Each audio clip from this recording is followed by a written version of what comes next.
Satán, sur, fuego. Lucifer, este, aire. Belial, norte, tierra. Leviatán, oeste, agua. Invoco a los demonios de la corte infernal para que me den fuerza, para que me den el conocimiento arcano, para que nos den sabiduría. Continuamos con el grimorio Magia, hechizos y ceremonias. La evolución de la magia. Antes de incursionar en la esencia de la magia y sus diversas manifestaciones como arte viable, debemos conocer sus orígenes y su evolución hasta que los registros históricos nos lo permitan, para así tener un entendimiento más claro del concepto de magia en relación con el hombre y su desarrollo cultural y espiritual. Vimos en la introducción que los primeros vestigios de la magia pueden encontrarse en tiempos paleolíticos, es decir, la Edad de Piedra Antigua. Este periodo dejó numerosas indicaciones de las primeras prácticas mágicas ejemplificadas, con pinturas en las paredes en las cavernas, sitios de entierro y grabados en piedra. Es imposible conocer estas señales iniciales de magia más adentro de la prehistoria, debido a que los registros arqueológicos son aún incompletos. Por eso, tenemos que sentirnos satisfechos de saber que hace aproximadamente 50.000 años, el hombre neandertal de la Edad de Piedra Antigua mostró distintas evidencias del desarrollo de una conciencia mágico-religiosa. A medida que el hombre avanzaba en la escala de la evolución, disminuía su interés por la magia. En el Neolítico o Edad de Piedra reciente, aparecieron en muchas aldeas santuarios para ritos religiosos y mágicos, al igual que otros para culto o adoración. La más antigua de ellas fue Jericó, que más tarde se convirtió en una famosa ciudad de los tiempos bíblicos.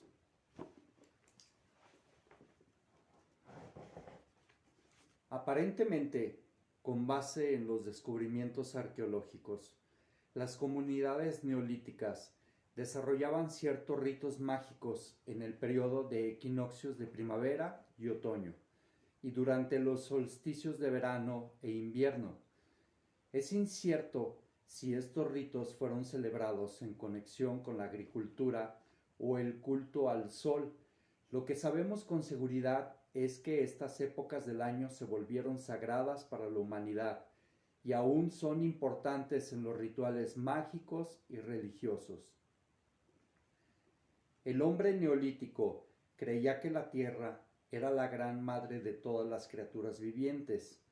Veía el reflejo de ella en los árboles tales como el pino y el higo, en algunas aves como el búho, la paloma, y en animales tales como el oso, la vaca y la serpiente. También la vio plasmada en las estrellas y muchas constelaciones que conservan aún los nombres asignados por este hombre antiguo. Las creencias del hombre neolítico no pueden ser clasificadas como religión.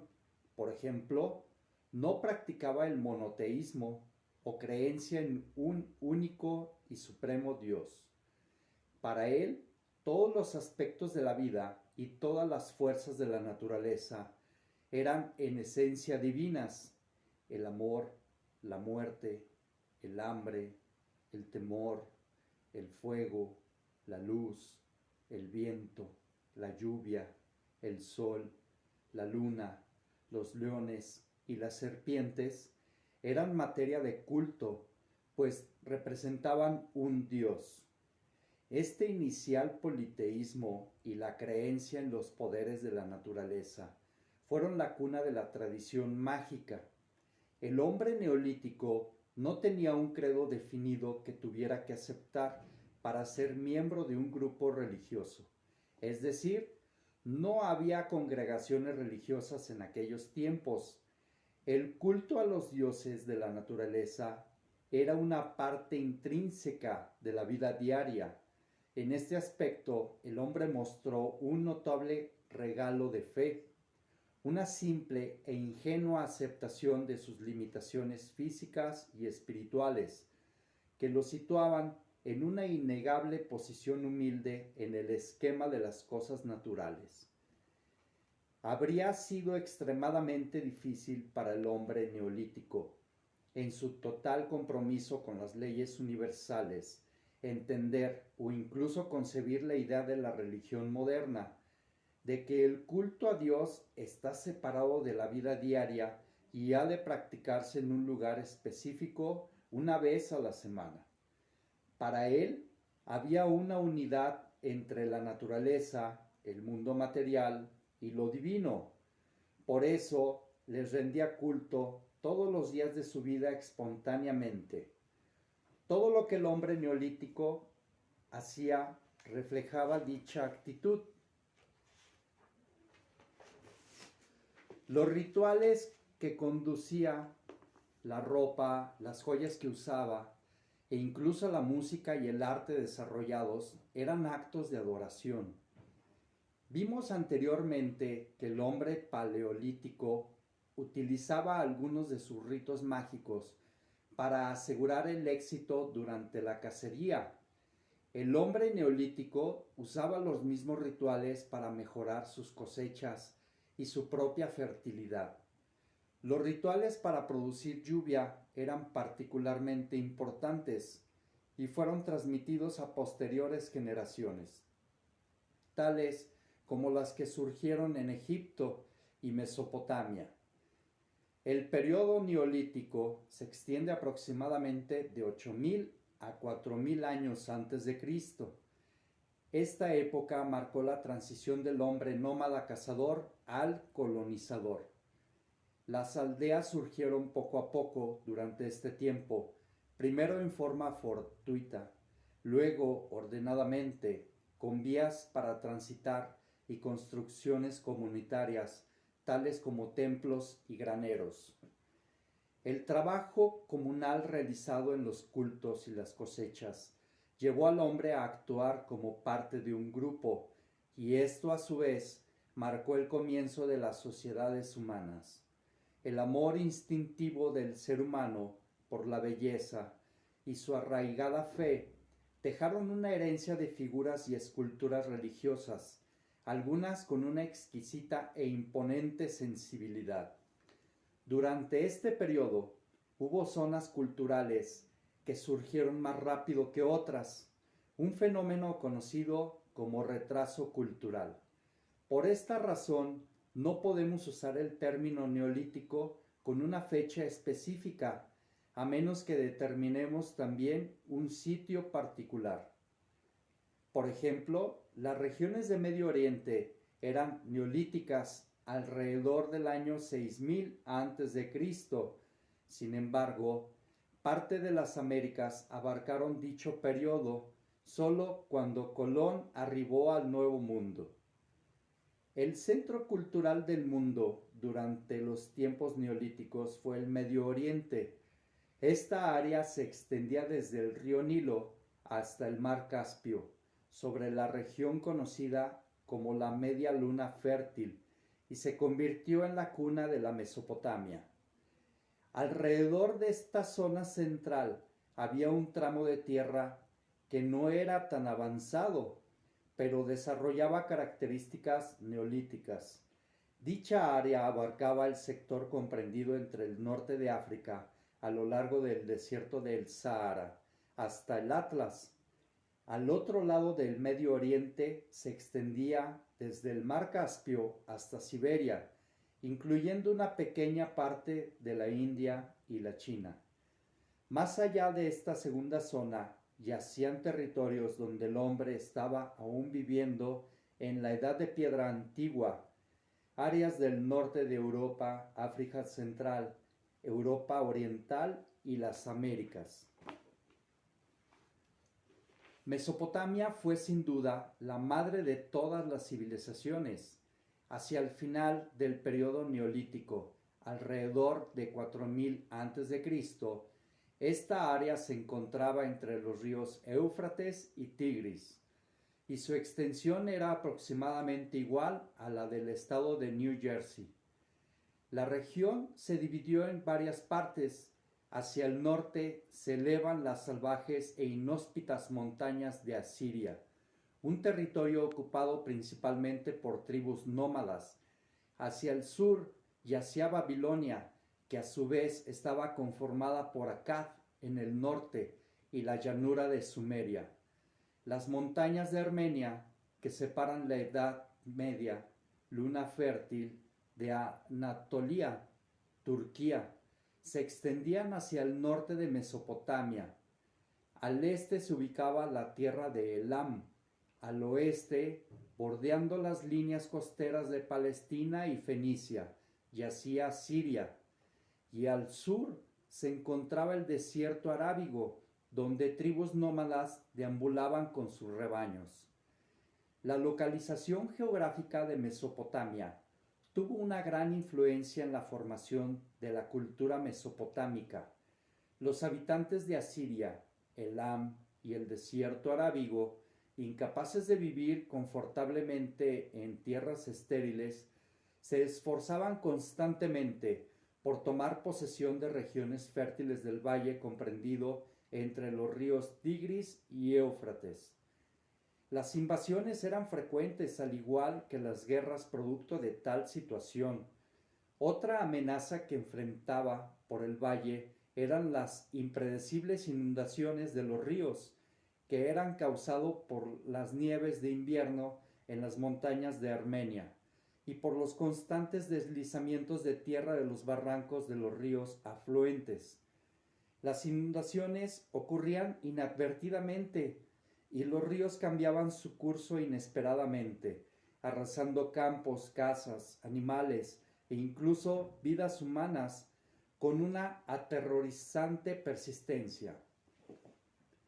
La vida para los habitantes de Mesopotamia era bastante insegura.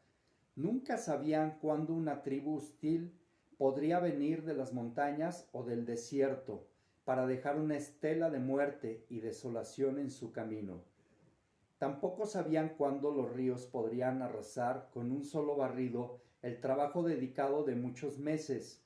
Siendo así, dirigían sus ojos al cielo con temor y optimismo y oraban por la supervivencia, el conocimiento y la vida. Permanecieron en el valle debido a que, a pesar de los peligros y las incertidumbres, la comida era abundante, los animales se multiplicaban en grandes proporciones y la vida era placentera y valiosa.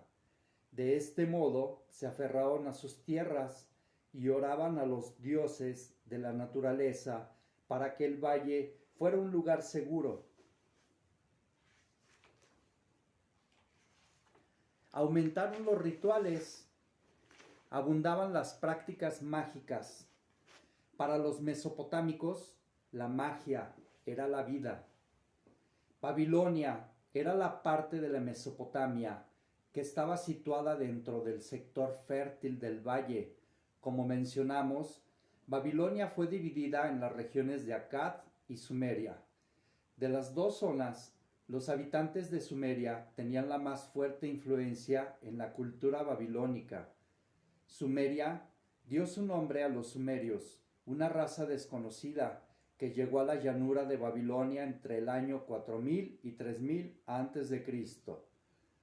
Nadie sabe exactamente de dónde provienen estas personas.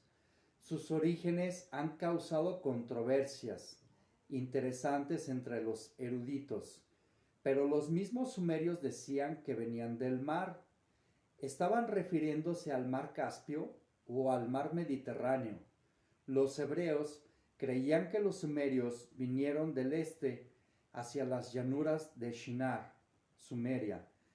Así que presumiblemente el mar mencionado por los sumerios era el Caspio, que yace precisamente al este de lo que era Sumeria. Sin embargo, estas son solo especulaciones. que al no tener bases sólidas podrían no ser ciertas. Por consiguiente, debemos permitirle a esta antigua raza el derecho a mantener su secreto y enfocarnos en sus extraordinarias contribuciones dadas al hombre y la civilización. No es fácil definir civilización, ya que este término supone un proceso continuo de desarrollo de una magnitud difícil de comprender. Para empezar, la civilización no apareció en el mundo repentina y milagrosamente. En lugar de eso, se desarrolló natural y gradualmente. Desde los esfuerzos constantes del hombre por sobrevivir en un ambiente hostil y la necesidad de expresar sus ideas y sentimientos con creatividad febril. Específicamente, la civilización implica actividades mentales, mejoramiento de las destrezas, desarrollo del arte, organizaciones políticas complejas y la aceptación de una vida comunitaria. Los primeros lugares con verdadera civilización fueron las ciudades de Sumeria, que se ubicaban en lo que ahora es Irak. En las ciudades sumerias, el hombre primero aprendió a escribir, a usar metales y la aritmética, a prepararse para la guerra y a pensar en el significado de su vida sobre la tierra. Los registros de las hazañas de los sumerios fueron plasmadas en tabletas de arcilla, escritos en caracteres tipo cuñas, conocidos como cuneiformes. Este sistema, adoptado posteriormente por los asirios y persas, fue el primer intento real por escribir. En estas antiguas civilizaciones, la escritura se consideraba un tipo de magia. Se creía que escribir el nombre de una persona daba al escritor un poder mágico sobre ella. De este modo, escribir era usualmente un privilegio especial del sacerdocio, y era prohibido hacerlo para el individuo común, al igual que el hecho de pronunciar los nombres de los reyes y dioses. Sumeria estaba compuesta de ciudades-estados separados tales como Nippur, Ur, Lagash, Uruk, Kafajia y Kish. Todas las ciudades eran amuralladas y fortificadas y dominadas por zigurats, que eran templos monumentales en forma de torres altas. El zigurat babilónico de Nebuchadnezzar, citado en la Biblia como la Torre de Babel, fue un ejemplo de este tipo de construcciones. La civilización sumeria se caracterizaba por un sentido de impotencia en un mundo controlado por las fuerzas de la naturaleza. Esta inseguridad aumentó, como hemos visto, por lo impredecible del ambiente que rodeaba a los miembros de dicha sociedad. Por este constante miedo a los elementos, a la inestabilidad de la naturaleza, se aferraron a creer en la magia y el poder de los dioses. Ya que la seguridad de las ciudades y sus habitantes dependía en gran parte de la buena voluntad de los dioses, todos los templos jugaban un papel vital en la vida de los sumerios, construido grada sobre grada con ladrillos de barro secados por el sol. La parte más alta del zigurat era considerada como la habitación de los dioses. Los eruditos creen que las estructuras en forma de torre de los templos sumerios eran expresiones de deseo de estas personas por adorar a sus dioses en sitios altos. Era imperativo comunicarse con ellos. Los sumerios creían que el hombre era creado para servir a los dioses y por ello siempre dependieron de ellos. Las estatuillas sumerias que han sobrevivido a los estragos del tiempo y los elementos son ejemplos palpables de este miedo a la incertidumbre. Las figurillas varían en medida, pero todos se caracterizan por sus grandes ojos de mirada fija y llenos de ansiedad y esperanza, y por manos apretadas fuertemente a sus pechos, a manera de súplica humilde y silenciosa. Es obvio para un observador sensible que la actitud es de desesperación, de sumisión y de una fe que trasciende todas las formas de expresión humana. Fue esta fe en enfrentar la desesperanza la que nos dio la herencia de la magia sumeria, los primeros elementos de la religión. Dentro de los sigurats sumerios, los sacerdotes fueron los reyes supremos. No solo sirvieron a los dioses para dar seguridad a las comunidades, también administraron las ciudades en nombre de ellos. Dentro de los templos se ubicaban los lugares de trabajo de los panaderos, cerveceros y toda clase de artesanos.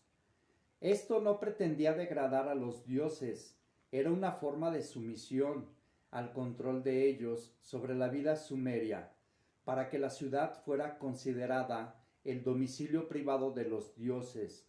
Por eso, la magia y la religión fueron inseparables desde la vida secular de los sumerios. Cada ciudad tenía un dios protector que la protegía del mal. Todos los dioses formaban un consejo similar a una sociedad de naciones, donde el voto de un miembro podía ser denegado por consenso general. Cada vez que una ciudad sufría una calamidad, significaba que su dios protector había sido sometido por los otros dioses. Es entendible que enfrentándonos al constante temor de la extinción, los sumerios deben haber desarrollado un concepto extremadamente pesimista de la vida y la muerte. Por ejemplo, no creían en la vida después de la muerte. Pensaban que terminarían en un lugar oscuro de donde nadie podía retornar. Esta peculiaridad del pensamiento mágico del sumerio, que discrepaba de las creencias de otras culturas antiguas respecto a la reencarnación, fortaleció la magia sumeria, ya que se convirtió en el vehículo de fe estrictamente enfocado a lo humano y no a la supervivencia espiritual. Las creencias de los sumerios fueron poco a poco asimiladas por los acadios, asirios y algunos grupos semitas. Finalmente la magia sumeria se convirtió en la magia de toda Babilonia y sus áreas circundantes. Lo esencial de las creencias mágicas de una raza son los mitos etiológicos que explican los orígenes de la humanidad y el universo en general. Estos mitos yacen en el corazón de la magia y la religión del mismo modo, y son la chispa que enciende el misticismo humano. La ficción alegórica desarrollada en Babilonia, que posteriormente fue pulida por los asirios y otros grupos, incluía historias de la creación del mundo y la humanidad, así como la literatura y la mitología asiria tuvieron una fuerte influencia de Babilonia. Este le agradece a la cultura sumeria sus creencias mágicas y religiosas. Todas las oraciones fueron recitadas en el lenguaje sagrado sumerio, y los templos de los dioses babilónicos fueron diseñados después de los de Sumeria. La religión de todo el valle del Tigris, Éufrates, fue realmente una sola, mientras las ciudades o estados de Babilonia estaban en constante guerra. Su lucha por la supremacía influenció enormemente la jerarquía de los dioses. Cada vez que una ciudad-estado dominaba otras regiones, inmediatamente promovía a su dios particular a la cabeza del consejo divino. Así, cuando la ciudad de Babilonia estaba en control, su dios especial, Marduk, era el rey de los dioses a lo largo de todo el imperio babilónico. Cuando era Ur la que dominaba las demás ciudades, su dios de la luna, Sin, se convertía en la cabeza del consejo. Un dios sucedía a otro en una constante batalla por el poder que se extendía de lo humano a lo divino. Los mitos babilónicos estaban más relacionados con los inicios de la humanidad que por el origen del universo, y naturalmente la creación de todo esto fue obra de los dioses. Entre los muchos dioses babilónicos, los más importantes fueron Anu, dios del firmamento, Enki o Ea, dios de las aguas, y Enlil, el dios de las tormentas. De acuerdo a un mito, el creador de la humanidad fue Marduk, identificado posteriormente como Júpiter, quien mató a la enorme Tiamat, diosa del mar. Con el cuerpo de Tiamat, Marduk formó el universo, y con la sangre de Kingu, el líder de los discípulos de Tiamat, creó la humanidad para servir a los dioses. Esta épica divina es narrada en Enuma Elish, el más famoso de los poemas míticos babilónicos. En otro mito es el dios Enki quien creó al hombre de arcilla para placer y confort de los dioses.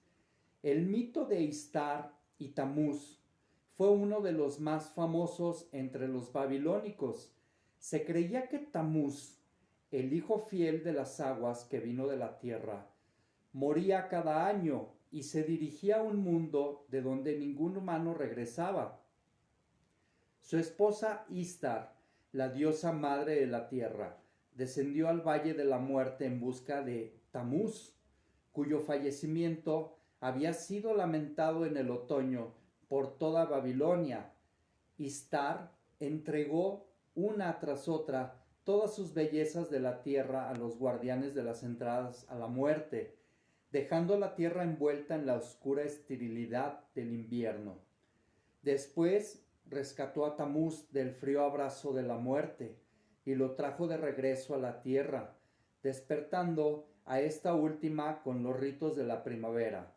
Este hermoso mito explica la secuencia de las estaciones.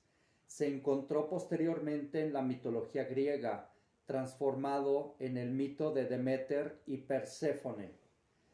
El dios Ea, uno de los más creativos de los dioses babilónicos, se consideraba como el inventor de las artes mágicas, pero fue el dios Mulge, conocido como Baal en la Biblia y como Set en Egipto, quien fue designado el corazón de la magia babilónica y única figura central en muchos sistemas mágicos de la antigüedad para los babilónicos semitas.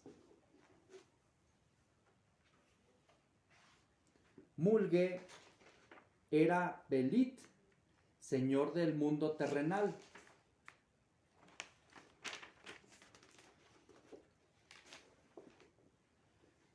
Los finlandeses lo conocían como Ilmarinen y los árabes como Al-Lat, quien se casó con su propio hijo Saturno.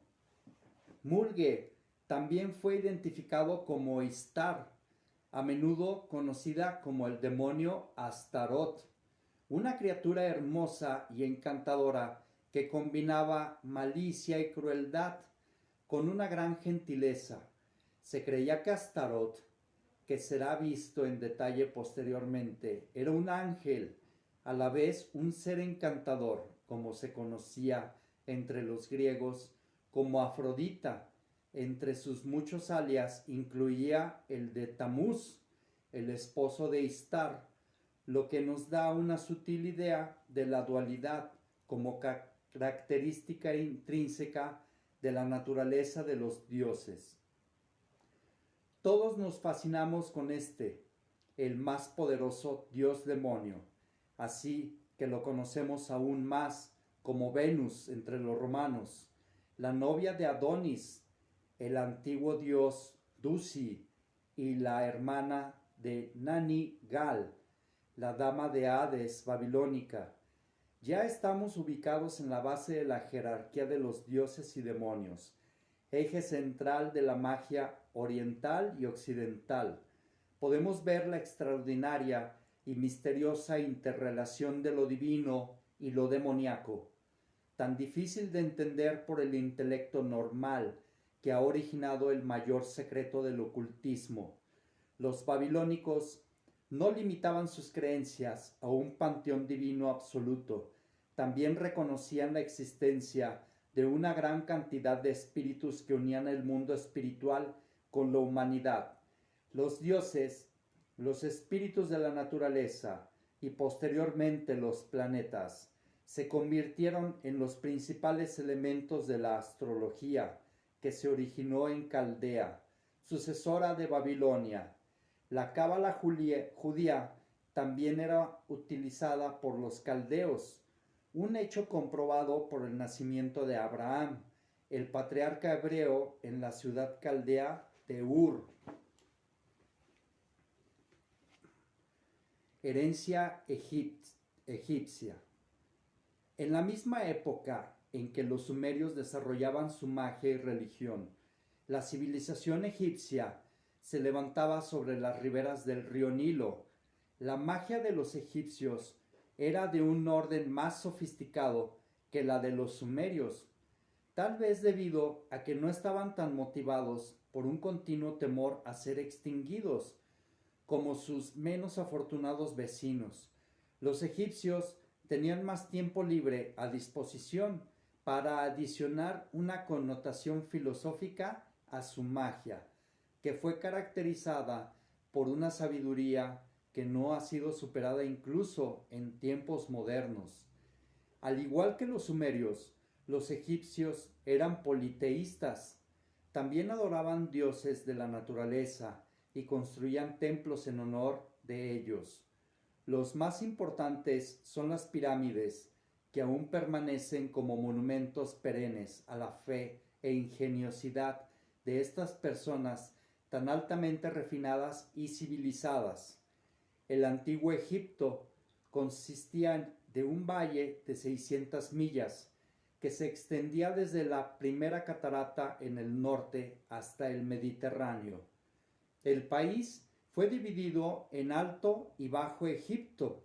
El Alto Egipto se ubica río arriba en el valle. Su terreno era muy seco. El Bajo Egipto, río abajo sobre el delta, era húmedo y fértil. La diferencia entre las tierras cultivadas de Egipto y el desierto era tan marcada que se podía literalmente pasar de un lado a otro con un solo movimiento. Los antiguos egipcios conocían a su tierra natal como Kemet, que significa tierra negra, en referencia al color del suelo. El nombre Kemet también se identificó con el término de magia negra o magia de los egipcios. La palabra árabe alquimia o alquimia también proviene de la misma fuente.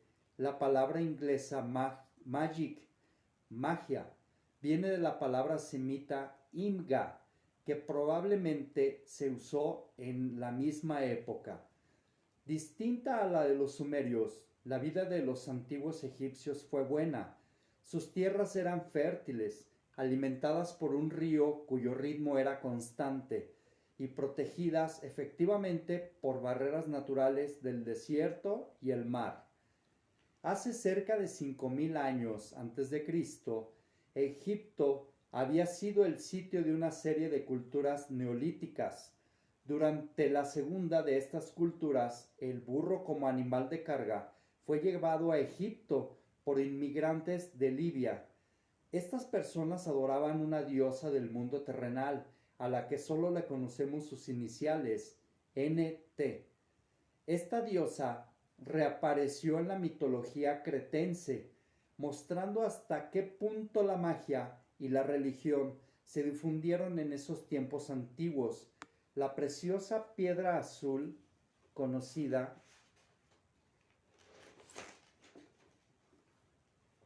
como lápiz lazuli, que los egipcios utilizaban para decorar a sus reyes y dioses, fue traída del antiguo Baluchistán, Pakistán, por el camino de Sumeria.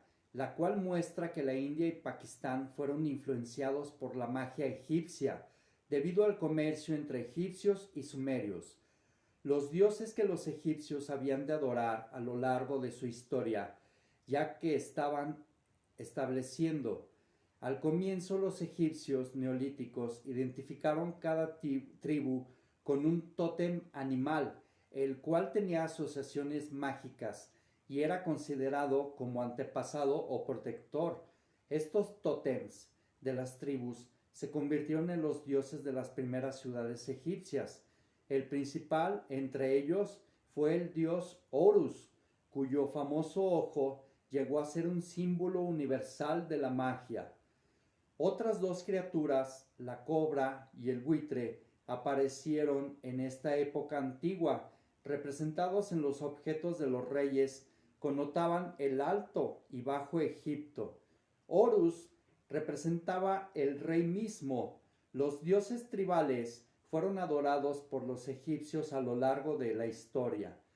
Dos de estas divinidades fueron más importantes con el tiempo: Ra, el dios del sol, y Osiris, la personificación de las vitales aguas del río Nilo. La cada vez mayor importancia de Ra marcó el comienzo de una práctica mágica que es básica en todos los sistemas de magia, debido a que Ra era el dios del sol, que a su vez sale por el este y se esconde por el oeste. Estas dos direcciones de la brújula se volvieron sagradas. El este significa nacimiento, creatividad y magia blanca, y el oeste denota destrucción, muerte y magia negra. Los reyes de Egipto o faraones se consideraban a sí mismos hijos de Ra, lo cual los hacía creerse dioses. Para los egipcios, los faraones eran dioses sobre la tierra y como tales fueron adorados como seres divinos. Los egipcios creían en la vida después de la muerte y en la reencarnación, como lo expresa la leyenda de Osiris e Isis. En este famoso mito, Osiris vivió anteriormente en la tierra y murió por su hermano Set, quien a su vez cortó el cuerpo de Osiris y esparció los restos a través de la tierra. La diosa Isis, la esposa y hermana de Osiris, consumida por el dolor, buscó por todos lados las partes del cuerpo de su esposo. Finalmente logró reunirlas y trajo a Osiris de regreso a la vida. En una parte de esta leyenda, Isis se fecunda con el falo de Osiris y luego da nacimiento a Horus, quien trata de vengar la muerte de su padre persiguiendo a Set implacablemente. La abertura del cuarto sarcófago de la tumba de Tutankamén reveló las paredes grabadas y pintadas, características de los entierros egipcios. Los jeroglíficos simbolizan el viaje del alma en la otra vida y la instruían para que siguiera un comportamiento apropiado frente a los dioses. La firme creencia de los egipcios acerca de una vida eterna los guió a construir grandes monumentos como tumbas para sus muertos. Ellos creían que para hacer una vida después de la muerte exactamente igual a la existencia sobre la tierra, el muerto tenía que recordar todos los detalles de su rutina diaria. De este modo, las paredes de la tumba eran decoradas con dibujos que representaban escenas del diario vivir. Solían enterrar junto a los cadáveres utensilios de cocina, alimento, ropa, joyas y cosméticos. Imágenes minúsculas que representaban artesanos, granjeros y sirvientes eran ubicadas en las tumbas para que respondieran al llamado del ser fallecido. Las pirámides fueron intentos de la realeza por mejorar la vida y la muerte. La mayor parte de la inmedible riqueza de los faraones se utilizó para construir las pirámides, que eran vistas como templos, pues se creía que estos soberanos eran dioses.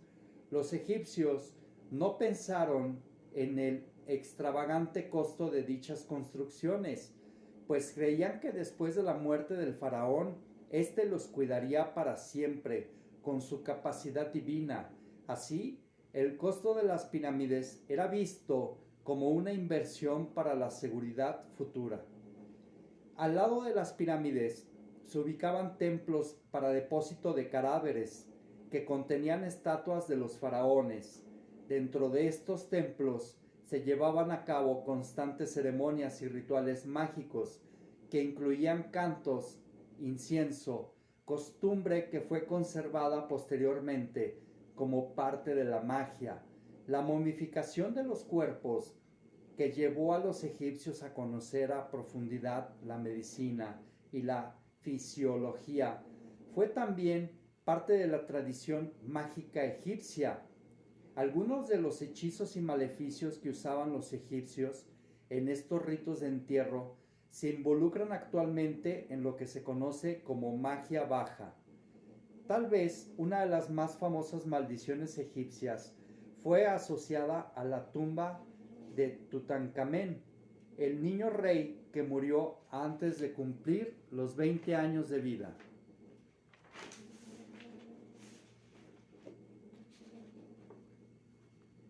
En el Valle de los Reyes, cerca de la ciudad de Tebas, en el antiguo Egipto, el rey Tut, como era usualmente conocido, gobernó por un corto tiempo alrededor del año 1366 a.C.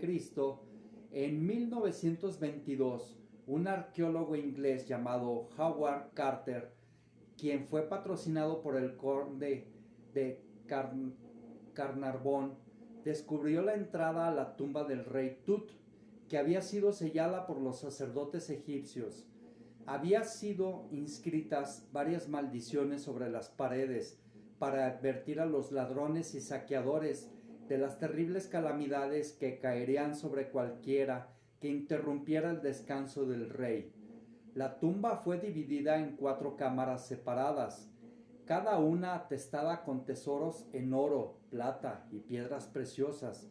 Obviamente, Carter no puso mucha atención a las maldiciones sobre las paredes de la tumba y, emocionado con su descubrimiento, cablegrafió inmediatamente a Lord Carnarvon para que se reuniera con la expedición lo más pronto posible.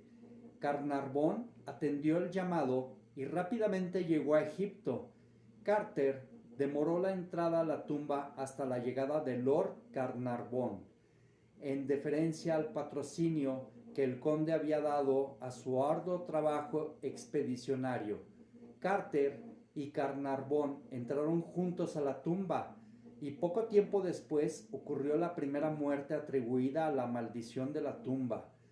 Pocas horas después de entrar a ella, Lord Carnarvon se enfrentó por la picada de un insecto. No recuperó la conciencia y finalmente murió. En la noche de su muerte, las luces de El Cairo se apagaron y los periódicos egipcios culparon la muerte del conde a la maldición anunciada. El hijo y heredero de Carnarvon, el nuevo Lord Carnarvon, dijo que el perro favorito de su padre en Inglaterra empezó a aullar y luego cayó muerto al mismo tiempo de la muerte de su amo. Después, 1922, más de 22 muertes se han relacionado en alguna forma con el maleficio de la tumba del rey Tut. Otra famosa maldición egipcia que se cree está asociada con una momia se remonta a 1881. En este año, Douglas Murray, de la British Foreign Office, Oficina de Extranjería Británica, en Egipto, compró una momia al gobierno egipcio y la llevó a bordo en el mismo barco en el que regresaba a Inglaterra. Poco tiempo después de haber zarpado el barco, Murray se disparó en la cabeza y murió instantáneamente. Uno de los asistentes que tomó la custodia de la momia descubrió que mientras él estuvo a bordo en el barco, fracasaron todos sus negocios, enfrentando así una inminente quiebra. Pensando que de algún modo la momia fue responsable de la muerte de Murray, y de sus problemas financieros, este hombre la vendió a un anticuario de Londres, quien la llevó inmediatamente al British Museum, Museo Británico. Sir E. A. Wallis Budge, egiptólogo de fama mundial, era quien administraba la sección egipcia del museo para ese tiempo. Uno de los dos hombres que llevó la momia al museo se rompió su pierna y el otro murió repentinamente al día siguiente. El doctor Budge, quien ordenó fotografiar la momia tan pronto como fue instalada en el museo, descubrió que la fotografía mostraba inexplicablemente la cara de una mujer con una aterrorizante expresión de odio. Budge no pudo indagar nada con la persona que tomó la fotografía, pues ésta también murió inmediatamente después de fotografiar la momia. Perplejo por todas las tragedias asociadas a la momia, Budge removió sus envolturas y encontró el cadáver de una mujer inusualmente bien conservado. El descifrado minucioso de las inscripciones sobre la caja que contenía la momia reveló que el cuerpo pertenecía a una sacerdotisa del dios Amón-Ra de Tebas, quien daba nombre a los sacerdotes y sacerdotisas por sus poderes mágicos. Hasta este punto, la prensa británica había dado a este caso una exagerada publicidad. De hecho, junto a la desagradable y a menudo aterrorizante impresión que la momia daba a los visitantes del museo, hizo que las autoridades del mismo decidieran venderla. Un empresario americano la compró para llevarla después a los Estados Unidos, pero la momia nunca tocó costas americanas, pues el barco que la transportaba era el SS Titanic. La vida de los egipcios estaba tan influenciada en creencias mágicas que tanto su arte como su literatura trascendieron por estas ideas.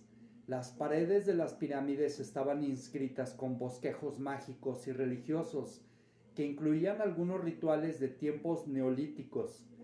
También había un gran número de hechizos mágicos. Estas inscripciones instruían al faraón para que respondiera correctamente a los dioses en el momento de su juicio, de tal forma que pudiera asegurar el éxito en su búsqueda por la inmortalidad. Había dos clases de magia entre los egipcios. Una se usaba con el propósito legítimo de ayudar a los vivos y a los muertos. La otra era la magia negra, destinada a traer muerte y destrucción sobre la desafortunada víctima del mago. Mientras que la magia de los sumerios y posteriormente las de los asirios y caldeos estaba dirigida para protegerlos del mal e invocar la ayuda de los dioses para lograr su seguridad, la magia egipcia se destinó para controlar los dioses y hacer que las divinidades atendieran el propósito de los magos.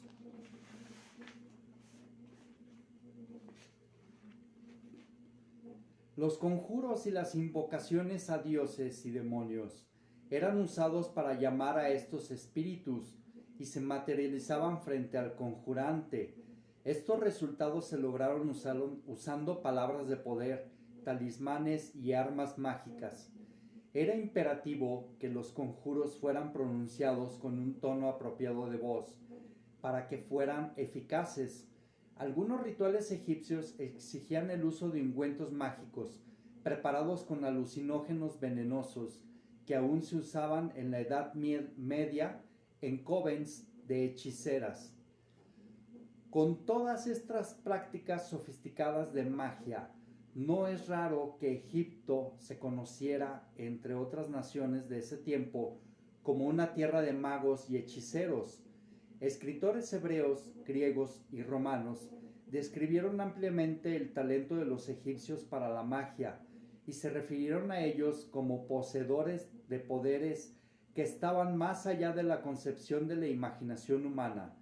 Los hebreos alardeaban incidentalmente que Moisés era un gran adepto de los misterios egipcios ya que Moisés fue nombrado príncipe real en la corte del faraón. Lo más probable es que la pretensión de los hebreos tuviera bases sólidas. No es un secreto que los príncipes de Egipto eran muy adeptos a la magia y la hechicería, y que las experiencias que tenían para pasar sobre los aceptados como miembros de la casta sacerdotal eran aterrorizantes. Solo el más valiente podía invocar un demonio y permanecer firme cuando la criatura temerosa aparecía. Los poderes mágicos de Moisés eran innegables. Un hombre que convertía un palo en una serpiente y viceversa. Tenía que saber magia. Incidentalmente, esta hazaña ha sido desarrollada en el Oriente desde la antigüedad. Es todavía un truco favorito de los faquires de la India. El escamoteo con la serpiente hecho por Moisés no usaba otros medios que los trucos en su manga, convertir las aguas del Nilo en sangre y traer una plaga de langostas eran también parte de su juego de trucos.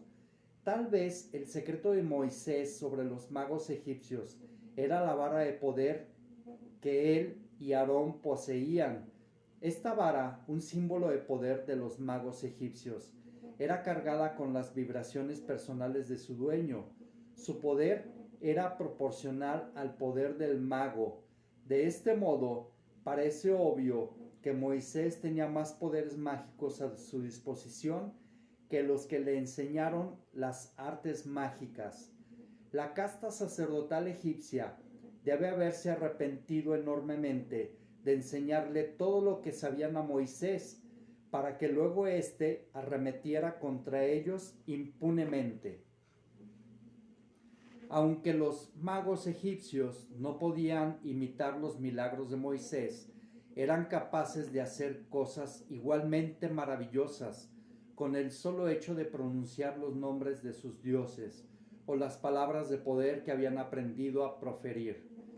Hay registrados muchos ejemplos de magos egipcios destruyendo a sus enemigos, recitando unas cuantas palabras mágicas o desarrollando una simple ceremonia. La gran diferencia entre la magia egipcia y la mosaica radicaba en que mientras la primera era producida por los dioses de Egipto al comando del hombre, la magia de Moisés la producía el hombre bajo el mandato de Dios. La magia de Moisés era una mezcla de magia egipcia y conocimiento cabalístico. Lo que obviamente hizo Moisés fue combinar las enseñanzas egipcias con la magia caldea traída a los hebreos por su padre Abraham. Este poderoso sistema mágico que combina las mejores enseñanzas de las dos más antiguas e influyentes culturas de todos los tiempos ha llegado a nosotros como la cábala hebrea y es la raíz de todo el conocimiento mágico. Las antiguas doctrinas se diseminaron desde Babilonia y Egipto hasta Israel, Irán, India, Pakistán, China, Japón, Rusia, Finlandia, Grecia, Roma, la antigua Gran Bretaña, Europa Occidental y finalmente hasta el Nuevo Mundo, África y el Pacífico del Sur. Por medio del comercio y a través de migraciones aún sin explicación, las culturas del mundo se mezclaron. Los antiguos misterios fueron asimilados, cambiados y adaptados. Los nombres de los dioses y rituales variaban, pero una cosa se mantuvo en común: la eterna fe del hombre en los poderes de la magia. Terminamos con esta segunda parte de El origen de la magia. Largo, pero sustancioso y necesario. Es parte del proceso. Nos vemos a la próxima. Rey Lucifer, Hail Satan, Shen Han Forash, Baphomet.